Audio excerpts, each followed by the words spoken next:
Hello, it's 718 Cyclery and Outdoors here in Brooklyn, New York. This year, in addition to all the long trips we're doing and all the micro tours we're doing a series of day trips. And those trips are 102 miles from New York City to Poughkeepsie, all on protected bike paths in the woods. Just a really beautiful ride, no cars, hardly at all. The packing for these trips, you would think someone that does a lot of camping trips, kind of dumbing it down and packing for a day trip would be much easier.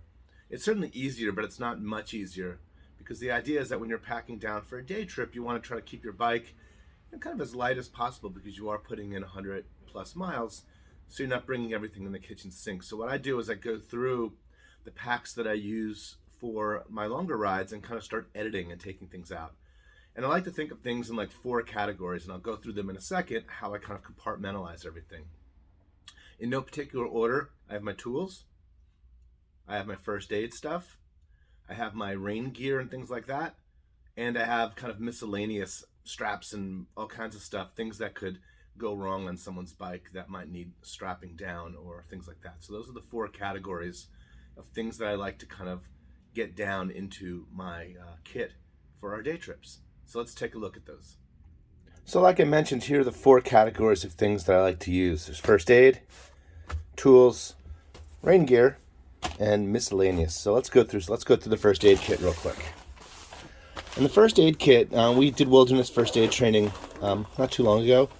But I like to think about, I don't like to think about, but the way I build a first aid kit is thinking about the things that happen primarily on a bike in terms of injuries. And you're talking about scrapes, road rash, things like that. And also you're talking about potentially broken collarbones and wrists and appendages and things like that. So the way I build this out is that I do bring some blood clot, quick clot, I guess, that stops bleeding. And then also a tourniquet. Again, it's one of those things that, gosh, you really don't want to be looking for if you don't have it. So a tourniquet there. And knowing how to use it is also critical. You know, you can bring a kit full of tools and a kit full of first aid stuff. If you don't know how to use any of it, it's kind of pointless. In this kit, what I do, I go through this kit after every trip and really edit down and see if I've used anything and kind of refill things. In this kit right now, I have kind of a sealed package of this just to throw it in, just to kind of capture all the things that I might not have in my loose kit. So I always have that there too.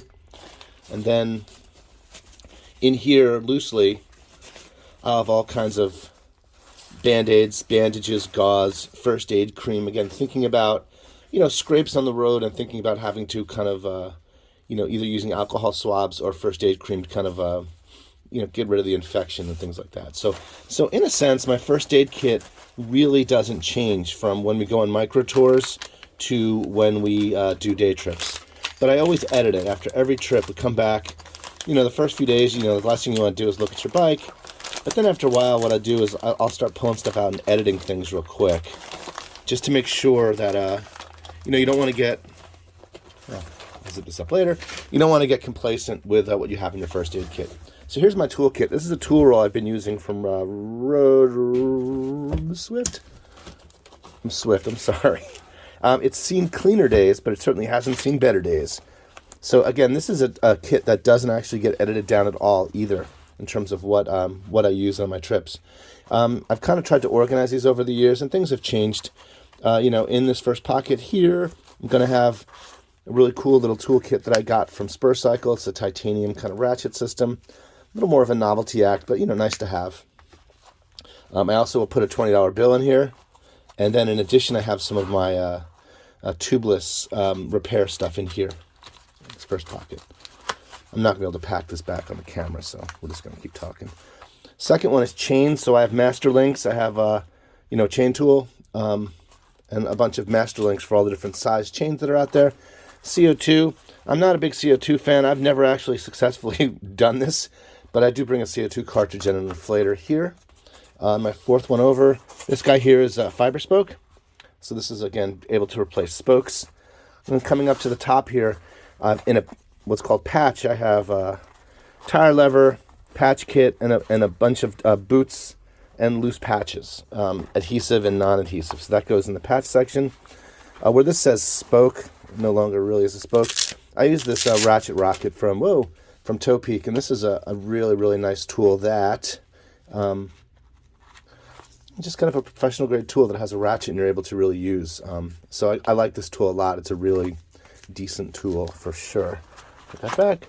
Over here I have a Leatherman for no other reason than it has a bunch of tools on it, but also has a plier, which is kind of nice. Again, whoa, this isn't the lightest setup in the world, but when you're leading a trip, you really want to have all the eventualities. And then in this pocket here, I have the Crank Brothers, one of their kind of more elaborate tools. So it has a chain tool and just a bunch of other screwdrivers and things that aren't on other tools. So redundant, probably, but certainly it's the old adage of I'd rather be looking at it than looking for it. So that's my toolkit. Slide you over to the side toolkit. Next is going to be miscellaneous stuff, and this gets pared down a little bit because a lot of times on longer trips we're talking about like tent repair and all kinds of like gear replacement stuff, camping. But this is for kind of on the road, what might happen to someone's bike as we're kind of riding around. So electric tape, I have some volet straps, some paracord, some other ties. If I empty this out, I've got zip ties. Got some sealant and some lube, again, thinking about what might happen on the road for folks. Another strap, a lighter, again, rather looking at it than looking for it. And then I have this. This is a collection of nuts and bolts and brake cables and shift cables. Again, just thinking about what might happen on the road. So that's that. Then the fourth thing is rain gear. So there's not much to show with rain gear, but it's this guy here. It kind of gets down really, really, really small. Right now it's in its kind of enlarged state. So I'll bring rain gear just in case. Lastly, those are the four main topics. In addition, what I always like to bring, a hip lock. Makes these really cool locks, essentially. They're kind of glorified zip ties with a combo. And these are great for if you're locking up and running into somewhere. Again, we're usually in a group, so not that big of a deal. And then some riding gloves, which are here. Gloves. And this guy here, this is the Garmin InReach. And we are going to be, on our ride, we are going to be in some spots where there's really terrible cell phone coverage.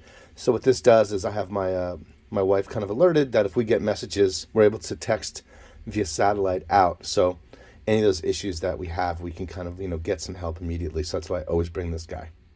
All right, so now let me show you how I put it all on the bike. So here's the bike as it's just about ready to go on our big day trip, the first one of the year. The four things I mentioned, or the four things we talked about, are all packed in here. This is Ovea Negra, their gear jammer, the smaller of the two sizes, which is called a medium. It's about a 10-liter bag. My Brooks Cambium 19, which I have on both of my bikes. Really love these guys. Kind of coming towards the front here. My phone will be mounted on a quad lock. Got a Wahoo device there. I'm going to use one instead of two of my feed bags from Sturdy Bag.